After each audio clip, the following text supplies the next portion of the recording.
जय हिंद गाइस। आज का जो वीडियो है वो बहुत ही स्पेशल है उन स्टूडेंट्स के लिए, उन कैंडिडेट्स के लिए जो अभी recently may be for phase 2 में जाने वाले हैं एयरफोर्स के में, या फिर कभी आगे एग्ज़ाम क्लियर करने के बाद कभी एयरफोर्स फेज़ 2 में अपीयर होंगे। ये उनके लिए बहुत ही हेल्पफुल रहेगा। इसमें मेरा खुद का पर्सनल एक्सपीरियंस है और साथ में ही 15 जनवरी का 1 ESC का मैं रिव्यू भी शेयर करने जा रहा हूँ। So that's very important for those student who are appearing in phase 2 Air Force phase 2 in the future। सो सबसे पहले सब आप लोगों को शायद पता ही होगा, क्योंकि आप एयरफोर्स फेज़ 1 की तो प्रिपरेशन कर ही रहे हैं, शायद फेज़ 2 की भी साथ में कर ही रहे होंगे। तो ये सबसे पहले मैं इस पॉइंट को जोड़ना चाहूँगा कि ज़्यादातर लड़के इस चीज़ में बहुत बड़ी गलती करते हैं कि वो फेज़ 1 को बहुत कुछ समझते हैं, नॉट बट मैं इसको भी क्लियर करना चाहूँगा। Phase 1 is most important because phase 1 जब तक क्लियर नहीं होगा जब तक आपको फेज़ 2 के लिए नहीं बुलाया जाएगा।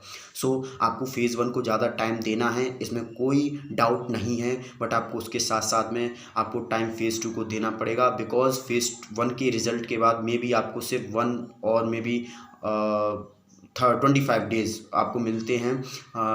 तो 25 डेज़ में आप फेज़ 2 के लिए इतना अच्छा प्रिपेयर नहीं कर सकते, और शायद यही गलती रहती है काफ़ी बच्चों की कि वो वहाँ जाकर वहाँ से वापस आ जाते हैं, वहाँ पर जाके आउट हो जाते हैं।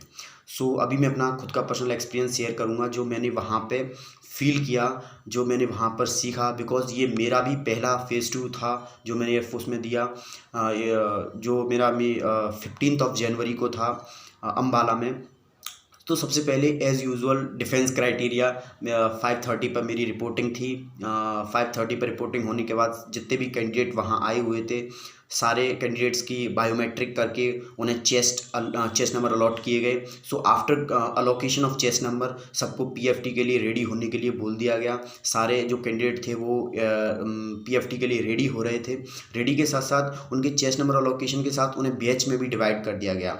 तो मेरा जो बैच नंबर था वो सेकंड बैच नंबर था। तो हमें इंस्ट्रक्शन, जैसे ही बैच नंबर 1 गया, हमें इंस्ट्रक्शन देना शुरू कर दिया गया कि ये सारी चीज़ें होंगी आपकी।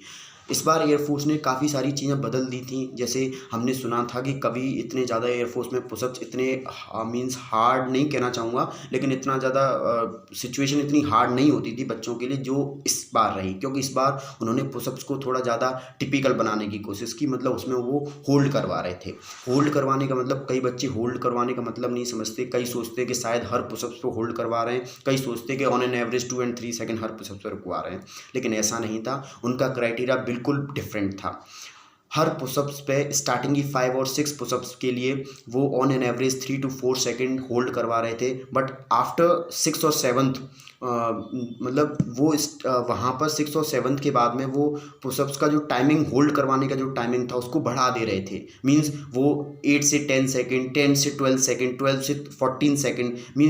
मींस अगर मैं अपना बताऊं तो मेरे 8th पुशअप्स पे जाके on an average 60 to 80 seconds तक उन्होंने होल्ड करवाया था वहाँ पे, और उसी पुशअप उसी स्टेप पे जाके वहाँ पे more than means 70 student, maximum student वहाँ पे आउट हो गए।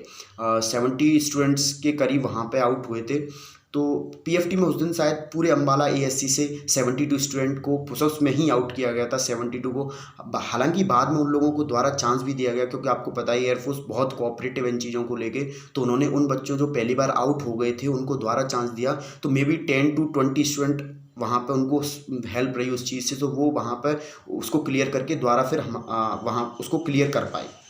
बाकी बच्चों को स्टेज 1 फिजिकल क्लियर ना करने की वजह से उनको बाहर भेज दिया गया। तो वो 7:30 बजे तक बाहर चले गए। फिर उसके बाद बच्चों को सबको एग्जामिनेशन हॉल में ले जाया गया। वहाँ पे सभी को इंस्ट्रक्शन दिए गए, क्योंकि उसके बाद हमारा एक एग्ज़ाम हुआ जिसको बोलते हैं SRT, सिचुएशन रिएक्शन टेस्ट, जिसमें कि 45 क्वेश्चंस थे, 30 मिनट्स का टाइम था। Each question is mandatory, her question वहाँ पर ज़रूरी था अटेम्प्ट करना।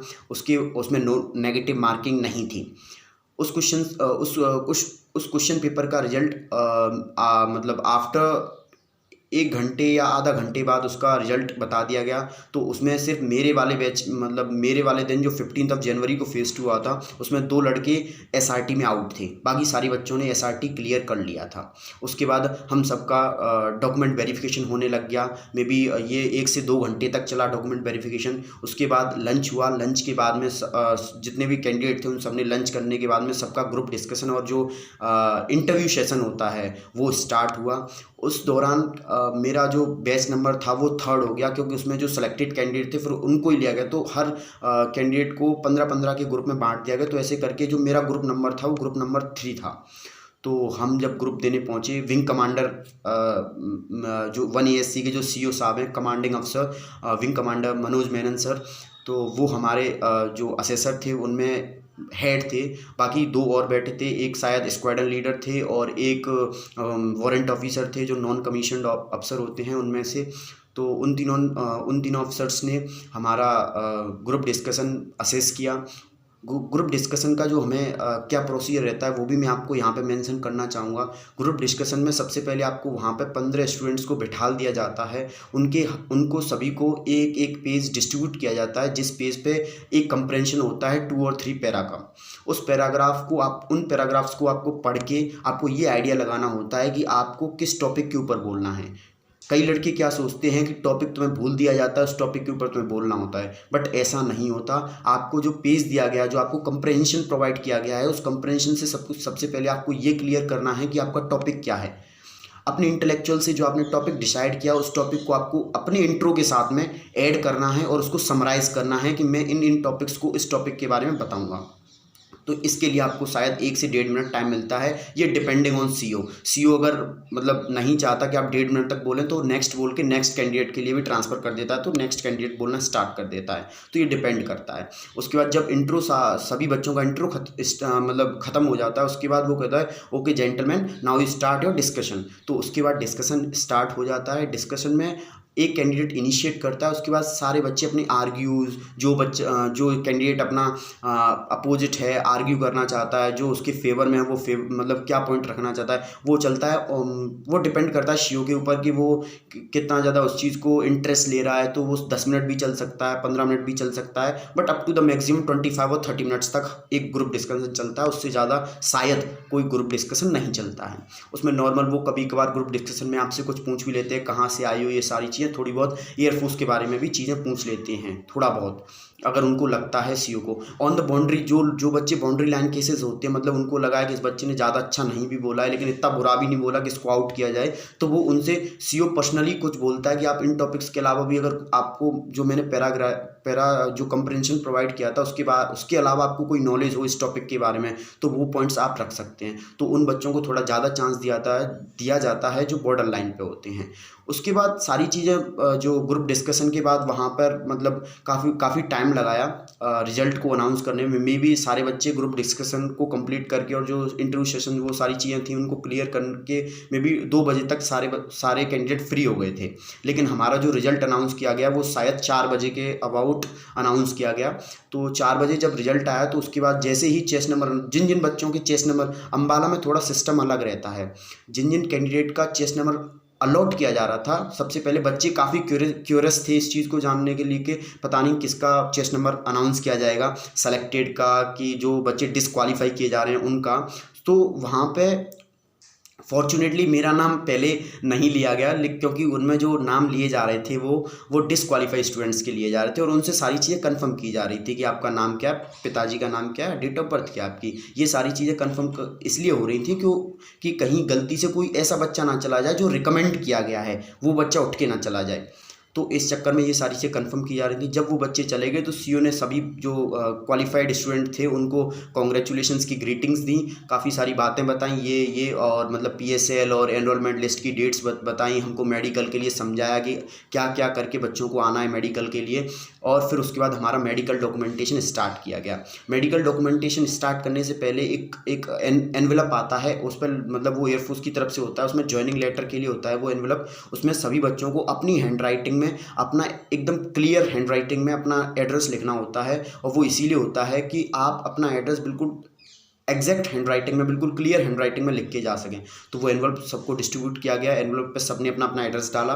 एनवलप उस एनवलप को सब मतलब जो भी वहाँ पे एयरमैन स्टाफ था उन्होंने हमसे सबमिट कर लिया। उसके बाद हम सभी को हमारा अपॉइंटमेंट लेटर दिया गया मेडिकल्स के लिए और उसके बाद सभी को उस पर डेट भी बताई गई कि ये आपकी डेट है। और जैसा कि मेरे को वहाँ पे लगा, हर दिन शायद हर मेडिकल स्टेशन का on an average 40 to 45 students की रिपोर्टिंग है। जैसे कि अगर मैं आपको अपना पर्सनल बताऊं तो मेरा 12 फरवरी को अम्बाला में ही मेडिकल है, तो वो शायद उस दिन 40 to 50 स्टूडेंट्स की रिपोर्टिंग है। उस दिन 40 से 50 बच्चों का ही मेडिकल होगा। तो ये मेरा कंप्लीट ओवरव्यू था, कंप्लीट सेल्फ एक्सपीरियंस था वहाँ का, कि मैंने वहाँ पे जाके क्या फ़ील किया। और एक चीज़ और मैं मेंशन करना चाहूँगा, एएससी के जो एयरमैन स्टाफ था या जो भी स्टाफ था कंप्लीट, वो काफ़ी कोऑपरेटिव था। विंग कमांडर सर थे, वो भी बहुत कोऑपरेटिव थे बच्चों को लेके। वो ये भी बोल रहे थे, अगर तुम पे कुछ नहीं बोला जा रहा, इफ़ यू मतलब जब आप कहीं पे ऐसा फील कर रहे हो कि मैं कुछ भूल रहा हूँ, तो आप कहीं से मतलब थोड़ा बहुत हिंदी बोल के फिर इंग्लिश पे भी आ सकते हो। ऐसा नहीं कि आपको इंग्लिश में ही बोलना है सब कुछ। अगर आप कहीं पे भी थोड़ा बहुत भी मतलब हेजिटेट हो रहे हो या थोड़ा बहुत दिक्कत आ रही है, तो आप हिंदी में बोल के उस चीज़ को कंटिन्यू कर सकते हो।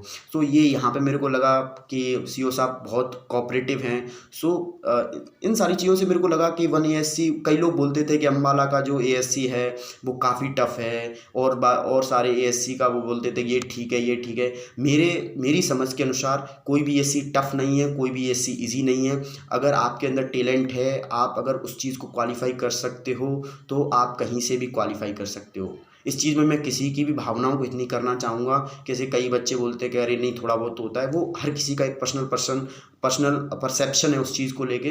बट मेरा मानना ये है, हर एएससी बहुत अच्छा है, उनका स्टाफ भी शायद क्यों बहुत अच्छा ही है हर एएससी का, क्योंकि सारे एयरफोर्स पर्सनल ही हैं और एयरफोर्स का स्टाफ बहुत अच्छा होता है।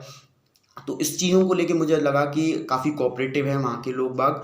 और वहाँ का जो मेरा जो एक दिन का जो सिलेक्शन रेशियो रहा, तो वो मे बी 70-80 के अबाउट रहा। उस दिन जो मेडिकल्स के लिए जिनको अपॉइंटमेंट लेटर मिला, वो 70-80 स्टूडेंट थी अम्बाला से 15 जनवरी का। तो ये कंप्लीट ओवरव्यू था उस मेडिकल के लिए।